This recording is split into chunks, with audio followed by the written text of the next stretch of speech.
Halo, selamat petang saudara. Anda sedang menyaksikan live update bersama dengan saya Nila Irda. Kami akan menyajikan beragam informasi yang akan dilaporkan secara langsung oleh wartawan kami di lapangan. Bersama dengan saya Nila Irda, inilah live update selengkapnya.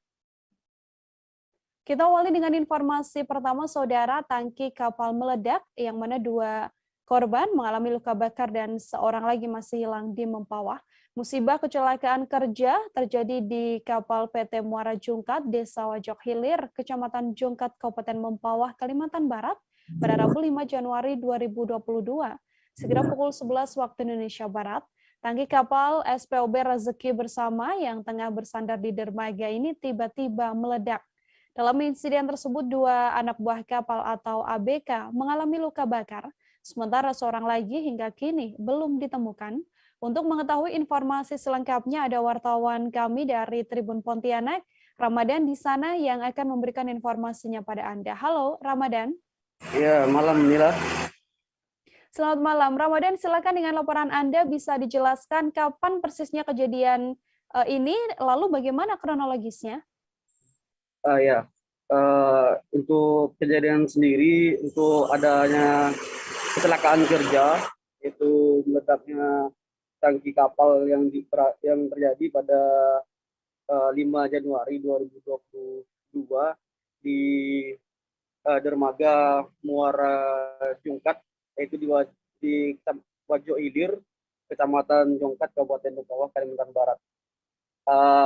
Untuk kronologi singkatnya sendiri, bahwasanya pada siang hari tersebut ada 3 ABK ataupun 3 anak buah kapal yang sedang ingin membersihkan tangki dari sisa CPO, di mana 2 orang ABK itu sendiri masuk ke dalam tempat tangki CPO untuk membersihkan sisa-sisa dari CPO tersebut.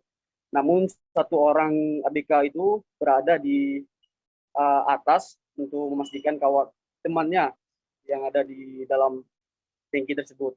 Namun secara tiba-tiba tangki dari kapal tersebut mengalami ledakan, dan diketahui juga ataupun diinformasikan bahwasanya pada kejadian ledakan secara tiba-tiba tersebut diprediksi 1 ABK tersebut yang berada di luar dari dalam tangki tersebut melompat ke sungai, sehingga memang 2 orang yang membersihkan sisa CPO tersebut mengalami luka bakar karena ledakan tersebut, dan 1 lagi masih dalam proses pencarian hingga sampai hari ini belum ditemukan. Seperti itu, Nila. Baik, Ramadan, kemudian untuk kondisi korban yang mengalami luka bakar ini informasinya seperti apa? Bisa Anda jelaskan? Ya, untuk kedua korban yang mengalami luka bakar ini sendiri, kondisinya memang lumayan hampir sekujur tubuhnya itu mengalami luka bakar, namun masih dapat diselamatkan. Dan juga di saat ini dirawat di Rumah Sakit Antonius Pontianak. Untuk kedua korban ini sendiri yang mengalami luka bakar, ya ini bernama Diono dan Jeffrey, di mana kedua ABK ini sendiri merupakan warga luar Kalimantan Barat, yaitu warga Makassar, Sulawesi Selatan. Dan saat ini kondisinya menurut laporan terakhir, alhamdulillah sudah mulai membaik. Seperti itu, Nila. Oke, Ramadan, lalu untuk 1 korban yang sempat terjun begitu ya pada saat kejadian, ini proses pencariannya sejauh mana? Pihak mana saja yang terlibat dalam pencarian ini? Adakah kendala yang dihadapi di lapangan? Iya, untuk 1 korban yang masih hilang, ya kita informasikan untuk identitasnya, yakni Bapak Supron Makmun, berusia 44 tahun, dan dia merupakan warga Kabupaten Pemalang. Dan memang pencarian itu dilakukan sejak si korban Bapak Supron Makmun ini dinyatakan hilang hingga pada hari ini juga masih dalam tahap pencarian. Adapun tim terlibat di dalam pencarian ini yaitu tim SAR gabungan yang terdiri dari Basarnas Pontianak, kemudian Polairut, Polda Kalbar, kemudian juga dari TNI AL kita lihat juga ada, kemudian juga dari Polsek Siantan yang juga turut dalam pencarian. Memang pencarian dilakukan di sekitar kapal yang memang menjadi tempat diprediksinya korban hilang.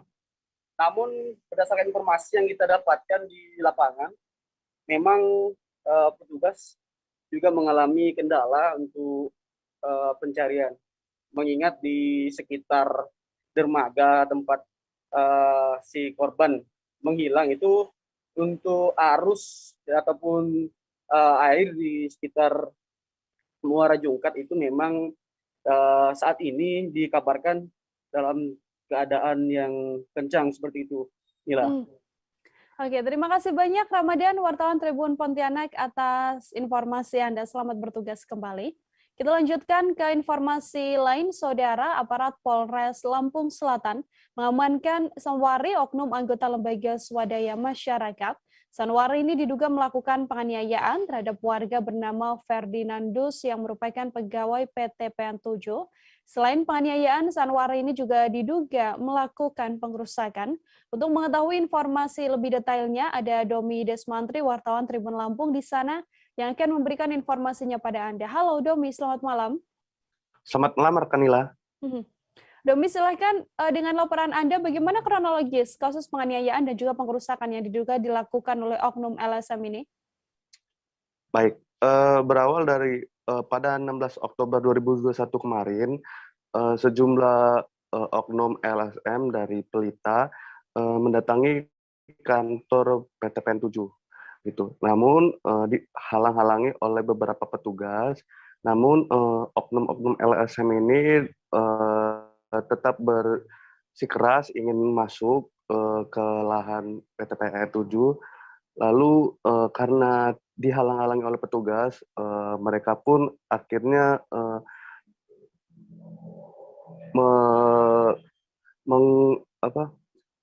menggunakan mobil untuk masuk ke dalam areal PT PN 7 tersebut begitu. Lalu mengenai salah satu petugas di sana yang bernama Ferdinandus tersebut begitu, Rekanila. Sejauh ini berdasarkan informasi yang Anda dapatkan, Domi, proses penangkapan dari terduga pelaku ini seperti apa? Lalu penetapan status tersangka yang dibuat untuk oknum LSM ini seperti apa informasinya? Baik, polisi langsung datang ke lokasi untuk melakukan olah TKP dan juga mewawancarai saksi-saksi di sana, lalu mengumpulkan barang bukti yang ada di lokasi seperti gombrong-gombrong video yang sempat diabadikan oleh beberapa petugas di sana maupun juga warga yang sempat melihat kejadian tersebut. Lalu setelah melakukan penyelidikan, terus polisi berhasil menetapkan oknum LSM tersebut sebagai tersangka pengerusakan dan penganiayaan. Begitu, Rekanila. Domi, apakah kepolisian sejauh ini masih terus melakukan pendalaman dalam kasus ini? Baik, update terakhir, Kasat Reskrim Polres Lampung Selatan AKP Hendra Saputra mengatakan pihaknya tidak menutup kemungkinan bahwa ada pelaku lainnya, maka pihaknya sedang melakukan penyelidikan lebih dalam terkait kasus pengerusakan dan penganiayaan terhadap karyawan di PT PN 7 tersebut. Begitu, Rekanila. Oke, terima kasih banyak Domi atas informasinya, dan wartawan kami Saudara telah berhasil menghimpun wawancara dengan Kasat Reskrim Polres Lampung Selatan AKP Hendra Saputra. Berikut laporannya untuk Anda. Kurang lebih 3 bulan ini kita sudah mengamankan 2 LSM. Yang pertama LSM GMBI, yang kedua kemarin LSM Pelita. Jadi saya menghimbau kepada masyarakat, khususnya wilayah Kabupaten Lampung Selatan, tidak usah takut dengan kejadian-kejadian selama ini yang dilakukan oleh beberapa LSM, karena negara kita adalah negara hukum. Jadi setiap ada yang melanggar hukum tentu akan berhadapan dengan hukum. Jadi untuk rekan-rekan khususnya inspektor yang ingin menanamkan modal ke Kabupaten Lampung Selatan, kami jamin khususnya dari Polres Lampung Selatan untuk menjaga selalu kondusif, khususnya di wilayah Lampung Selatan. Apabila ada salah satu atau beberapa LSM yang mengganggu kinerja rekan-rekan kita pengusaha, silakan laporkan ke Polres Lampung Selatan. Kami komitmen bersama Pak Kapolres akan membangun Kabupaten Lampung Selatan dengan aman dan kondusif. Sementara itu, saudara, hujan deras yang menyebabkan tanah longsor di tempat wisata Kampung Vietnam, Kelurahan Sumbaragung, Kecamatan Kemiling, Bandar Lampung, terjadi pada Kamis 6 Januari sekira pukul 17 waktu Indonesia Barat.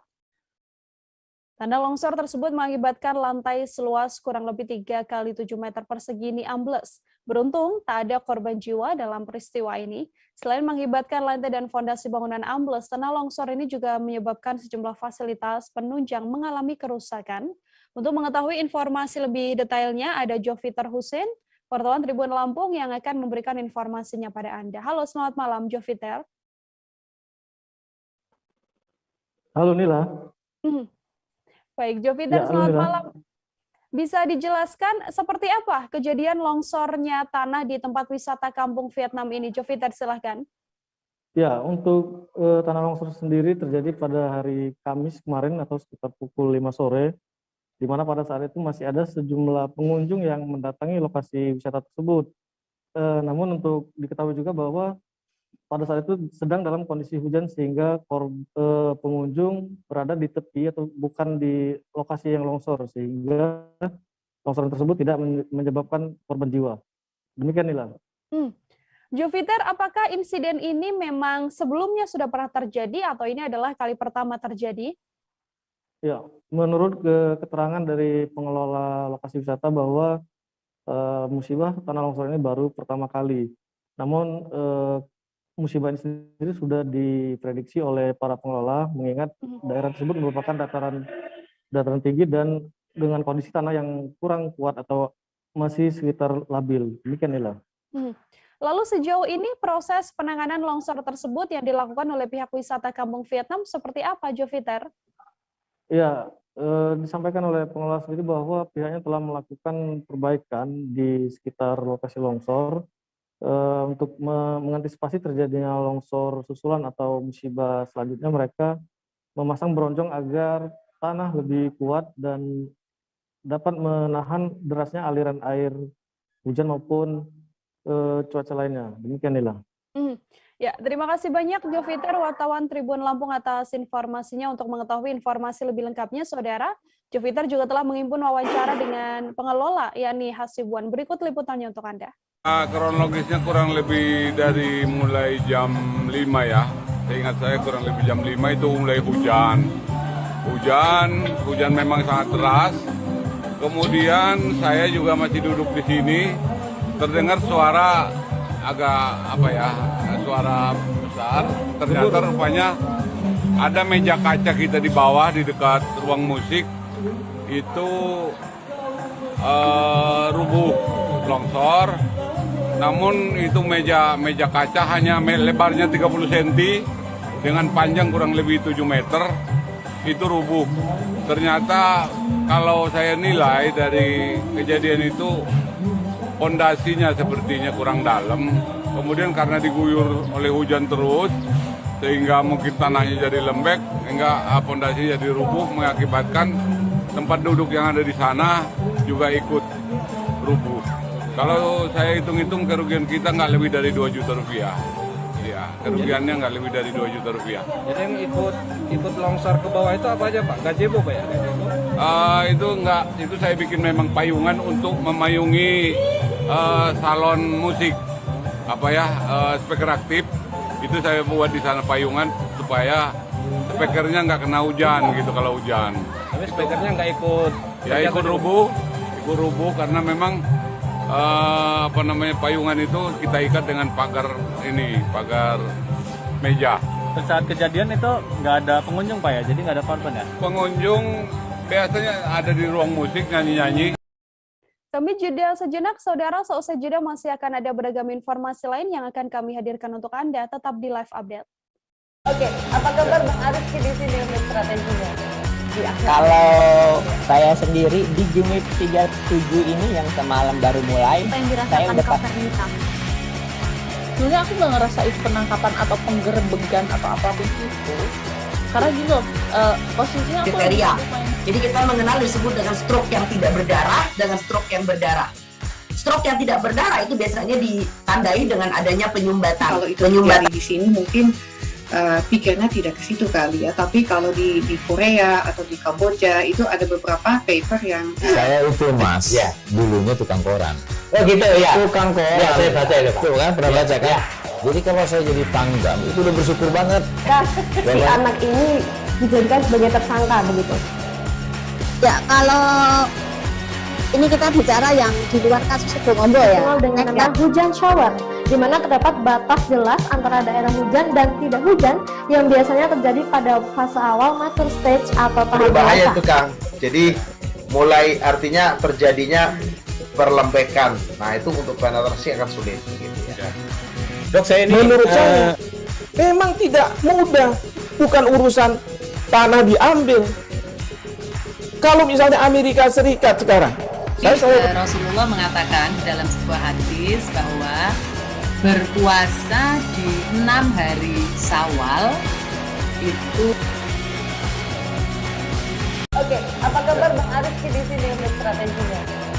Kalau saya sendiri di Jumit 37 ini yang semalam baru mulai, Apa yang saya dirasakan udah Kak Fernita? Sebenarnya aku nggak ngerasain penangkapan atau penggerebekan atau apapun itu, karena gini loh, posisinya aku lagi Kriteria. main. Jadi kita mengenal disebut dengan stroke yang tidak berdarah dengan stroke yang berdarah. Stroke yang tidak berdarah itu biasanya ditandai dengan adanya penyumbatan. kalau itu terjadi di sini mungkin pikirnya tidak ke situ kali ya, tapi kalau di Korea atau di Kamboja itu ada beberapa paper yang Saya itu Mas, ya, dulunya tukang koran. Oh gitu ya. Tukang koran. Ya, saya baca ya, Pak. Tuh kan, pernah baca kan? Ya. Jadi kalau saya jadi tanggam, itu udah bersyukur banget. Si anak ini dijadikan sebagai tersangka begitu. Ya, kalau ini kita bicara yang di luar kasus Situbondo ya. Dengan nama hujan shower, di mana terdapat batas jelas antara daerah hujan dan tidak hujan yang biasanya terjadi pada fase awal mature stage atau tahap Berbahaya dewasa. itu Kang. Jadi mulai artinya terjadinya perlembekan. Nah itu untuk penetrasi akan sulit gitu ya. Dok, saya ini menurut saya memang tidak mudah, bukan urusan tanah diambil.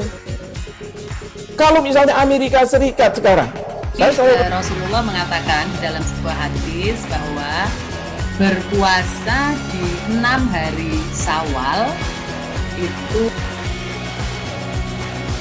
Oke, apa kabar Bang Ariski di sini untuk strateginya? Kalau saya sendiri di Jumit 37 ini yang semalam baru mulai, Apa yang saya dirasakan udah Kak Fernita? Sebenarnya aku nggak ngerasain penangkapan atau penggerebekan atau apapun itu, karena gini loh, posisinya aku lagi Kriteria. main. Jadi kita mengenal disebut dengan stroke yang tidak berdarah dengan stroke yang berdarah. Stroke yang tidak berdarah itu biasanya ditandai dengan adanya penyumbatan. kalau itu terjadi di sini mungkin pikirnya tidak ke situ kali ya, tapi kalau di Korea atau di Kamboja itu ada beberapa paper yang Saya itu Mas, ya, dulunya tukang koran. Oh gitu ya. Tukang koran. Ya, saya baca ya, Pak. Tuh kan, pernah baca kan? Ya. Jadi kalau saya jadi tanggam, itu udah bersyukur banget. Si anak ini dijadikan sebagai tersangka begitu.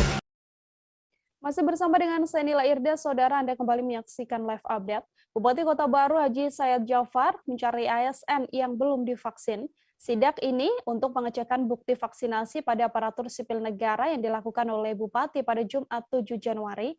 Sidak tersebut dilakukan di beberapa satuan kerja perangkat daerah atau SKPD yang dimulai dari ASN di setiap bagian di kantor Sekretariat Daerah atau Seda Kota Baru. Untuk mengetahui bagaimana informasi lebih lengkapnya, sudah ada wartawan kami dari Banjarmasin Pos, Helrian Syah, yang akan memberikan informasinya pada Anda. Halo Helri. Halo Nila. Baik, Helri, silakan dengan laporan Anda. Apa sebenarnya tujuan dari Bupati Kota Baru ini melaksanakan sidak begitu ya untuk ASN yang belum divaksin? Ya, pemirsa, mungkin dapat kita laporkan tujuan Bupati Kota Baru untuk melaksanakan sidak kepada ASN yang belum divaksin agar pelayanan kepada masyarakat tidak terganggu. Nah, selain itu masyarakat selama ini setelah dilakukan diimbau untuk melaksanakan vaksinasi, sidak untuk memastikan ASN di semua SKPD sudah divaksin termasuk ASN di kecamatan. Begitu nilai tujuan. Sejauh ini sudah berapa banyak SKPD yang disidak oleh Bupati? Kemudian siapa saja yang ikut dalam sidak ini? Seperti yang tadi kita sampaikan, sidak yang dilakukan oleh Bupati yang didampingi dengan Kepala Dinas Kesehatan, Dr. Suprapti Tri Astuti bersama dengan Kepala BK PPSDM Kota Baru. Saat ini, hari ini baru 10 SKPD yang sudah dilakukan sidak, termasuk ASN yang ada di lingkungan Sekretariat Daerah. Inilah. Lalu Herli, apakah dari sidak yang dilakukan oleh Bupati ini kedapatan ada ASN yang belum divaksin? Lalu tindakan apa yang diambil oleh Bupati ketika menemukan adanya ASN yang belum menerima vaksinasi?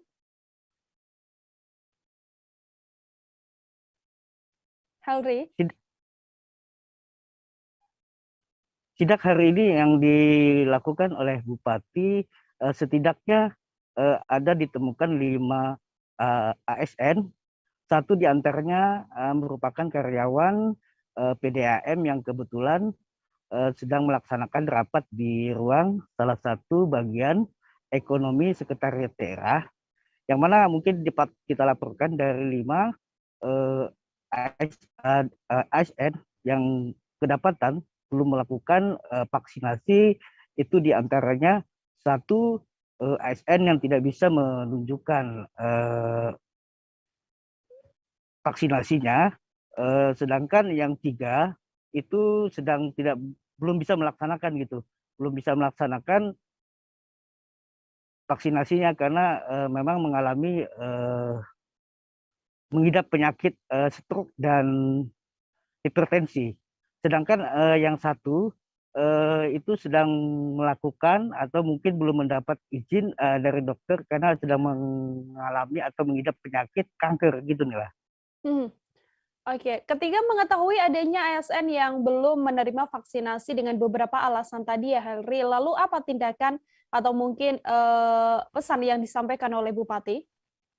Ya mungkin dapat kita laporkan sebelum dilakukan sidak oleh Bupati Kota Baru, Pak Bupati sudah melakukan himbauan kepada seluruh ASN khususnya di lingkungan pemerintah Kabupaten Kota Baru, Kalimantan Selatan, yang mana di dalam himbauan beliau akan melakukan sidak kepada ASN.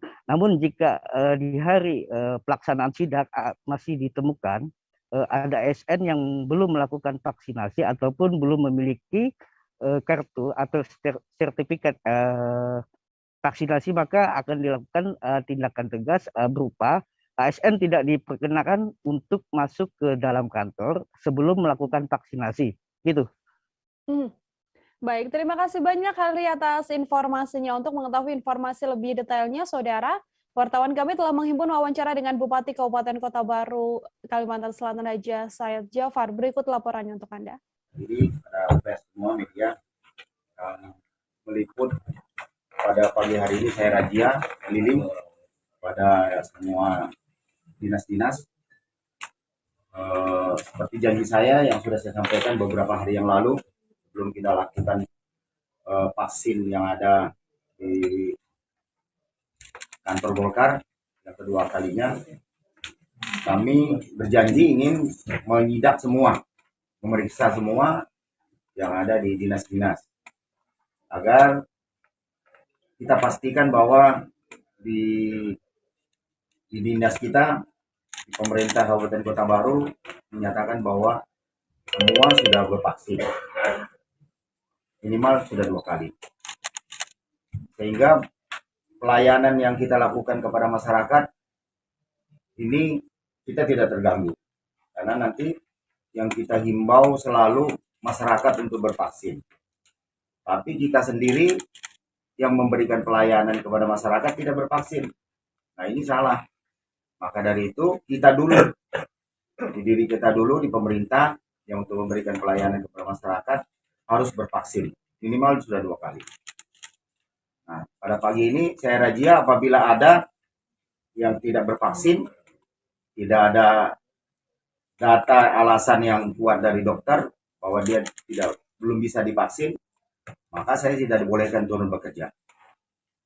Pada hari ini juga apabila dia menyatakan bukti sah gitu tidak ada vaksinnya, maka absen yang ada di hari ini tidak diboleh diperlakukan, maka kita coret. Tadi ke beberapa instansi hasilnya Bapak, ada nggak Pak yang belum divaksin? Ya, kalau dilihat tadi ada yang belum divaksin karena ada persoalan kesehatan. Tapi bukti dari dokter bahwa hasil check up-nya bahwa memang tidak dibolehkan untuk divaksin. Belum memenuhi syarat. Adakan penyembuhan.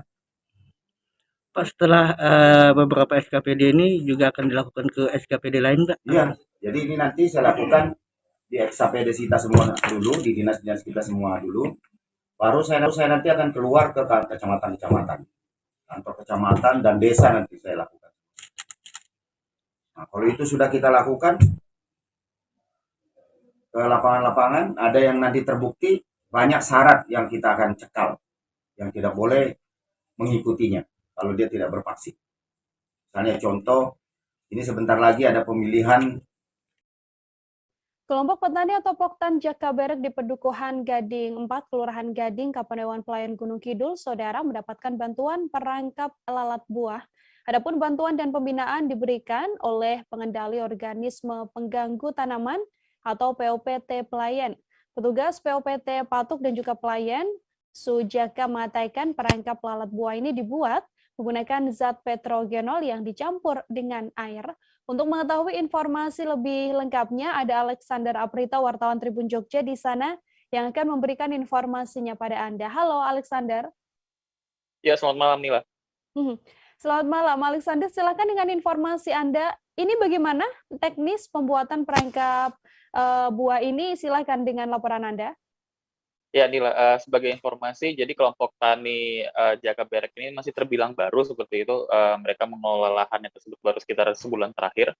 Kemudian dari POPT Pelayan ini memberikan bantuan dukungan berupa perangkap lalat buah karena tanaman yang ditanam itu jenisnya hortikultura yang rentan diserang hama lalat buah seperti itu. Kemudian dibuat dengan peralatan sederhana dan bisa dibilang irit biaya juga gitu, hanya menggunakan botol plastik bekas, kemudian kapas, lalu dengan kawat. Jadi seperti yang dilihat di video, itu bagian tutup botol dilubangi, dimasukkan kawat, kemudian di ujung kawat diikat dengan kapas. Nah, di kapasnya sendiri itu diteteskan cairan petrogenol. Cairan petrogenol ini adalah cairan yang berfungsi untuk istilahnya mengacaukan hormon dari lalat buah ini, seperti itu. Jadi nantinya botol ini yang sudah berisi kapas yang ditetesi petrogenol, di dalam sudah ada air juga, kemudian ditutup, lalu dipasang di tiap sudut atau di pinggir-pinggir batas pinggir lahan milik kelompok tani tersebut seperti itu. Nanti akhirnya menarik lalat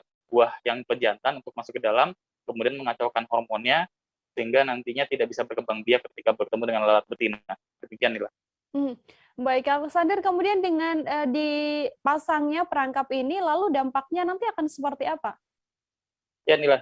Jadi sebelumnya tadi saya sudah sampaikan itu juga ketika bertemu dengan lalat betina itu tidak bisa berkembang biak, otomatis nantinya tidak muncul hama-hama baru, artinya maksudnya larva dari lalatnya sendiri yang bisa menyerang tanaman hortikultura yang ada di situ, seperti itu. Karena memang larva-larva dari lalat buah ini biasanya menjadikan tanaman hortikulturanya sebagai makanannya mereka. Jadi dengan adanya perangkap ini bisa menghambat proses perkembangbiakan, dan dengan demikian tanaman hortikultura yang ditanam oleh kelompok tani setempat bisa tumbuh lebih optimal. Dari petugas POPT sendiri dengan memberikan adanya perangkap ini, imbauannya seperti apa, Alexander? Ya, dari petugas POPT Patuk dan Pelayan Sujaka itu mengimbau agar dari kelompok tani setempat selalu mengolah tanahnya dengan baik, karena ini sangat bergantung, tanah ini sangat berpengaruh pada pertumbuhan dari tanaman seperti itu. Jadi sebaiknya diolah dan kemudian diberi jeda waktu. Jadi ketika diolah kemudian dibiarkan setidaknya sekitar sebulan baru kemudian diolah kembali seperti itu. Dan itu juga ditambahkan dengan zat-zat tertentu seperti trichoderma, kemudian zat pengapuran agar tanahnya menjadi lebih subur. Kemudian juga diingatkan juga untuk selalu menjaga dan selalu memantau lah seperti itu untuk kondisi tanamannya agar tidak terserang hama dan penyakit. Demikian itu. Oke, terima kasih banyak Alexander Aprita, wartawan Tribun Jogja atas informasi Anda. Untuk mengetahui bagaimana informasi lebih lengkapnya, Saudara, Tribun wawancara dengan petugas POPT Patung dan Pelayan Sujaka. Berikut laporannya untuk Anda. Salah satunya di awal itu adalah pengolahan yang pengolahan tanah yang ada waktu senggang paling enggak 1 bulan. Antara pengolahan ada jeda. Pengolahan pertama, kedua itu ada jeda 2 minggu, terus 2 minggu lagi, terus nanti 1 bulan baru diaplikasikan dengan pupuk organik yang dicampur trichoderma. Itu salah satu untuk mengantisipasi penyakit tular tanah atau layu fusarium. Yang kedua, antisipasi juga nanti setelah sudah tanaman 2 minggu di lapangan bisa disemprot dengan PGPR.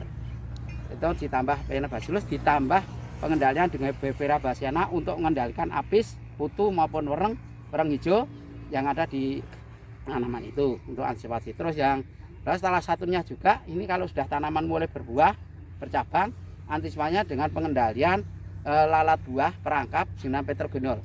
Petrogenol itu adalah merupakan seporomon yang dipalsukan atau disintetiskan.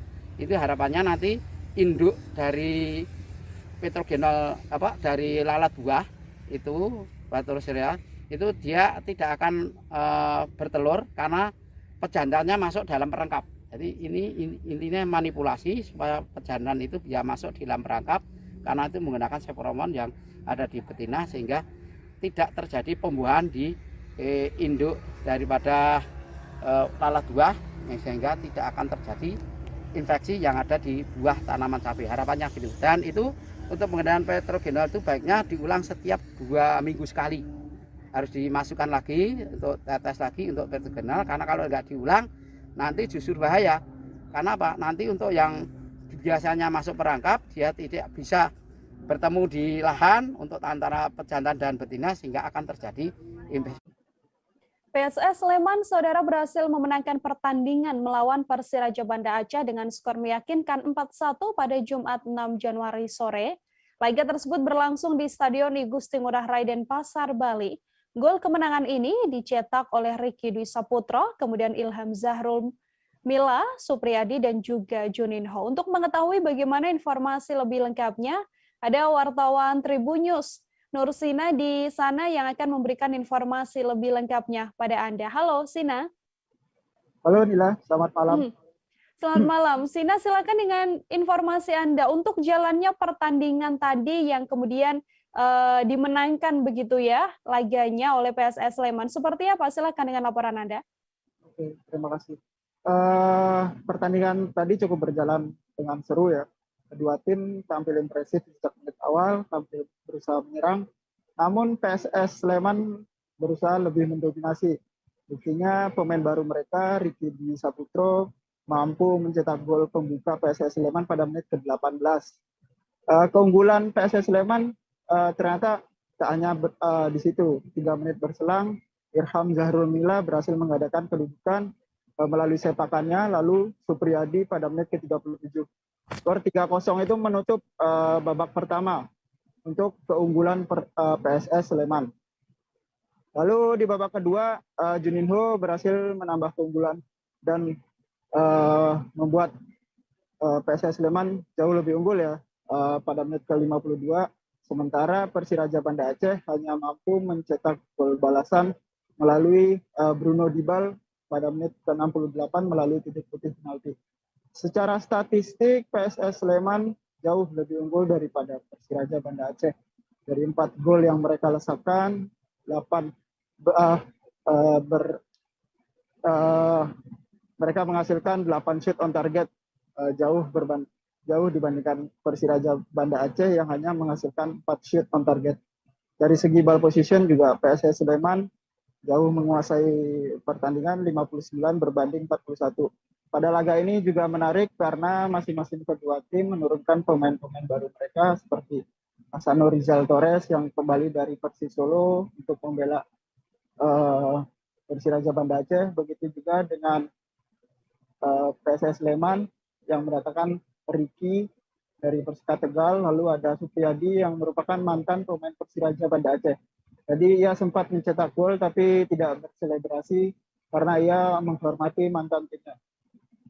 Lalu ada lagi Ramdhani Lestaluhu, Dev Mustaine yang menjalani debut bersama PSS Sleman. Seperti itu, Dila. Oke, Sina, kemudian setelah laga kali ini nantinya jadwal pertandingan selanjutnya yang akan berlangsung di Stadion Igusti Ngurah Rai ini pertandingan antara mana dan mana? Oke, untuk pertandingan hari ini masih akan berlanjut pada malam hari pukul 20.30 WIB atau setengah 9 ya. Kalau di waktu Indonesia bagian tengah setengah 10 akan berlangsung pertandingan antara Persib Bandung melawan Persita Tangerang yang akan disiarkan langsung oleh Indosiar. Laga ini sangat menarik karena Persib Bandung berusaha untuk meraih 3 poin, menjaga posisinya di papan atas klasemen dan bersaing dalam perebutan gelar juara Liga 1. Begitu, Mila. Baik, terima kasih banyak Muhammad Nur Sina, wartawan Tribun News atas informasi Anda. Selamat bertugas kembali, Sina. Informasi tadi, saudara, sekaligus menutup perjumpaan kita dalam live update kali ini. Saya Nila Irdau beserta kru yang bertugas pamit undur diri. Terima kasih dan sampai jumpa. Jangan lupa like, subscribe, dan share ya.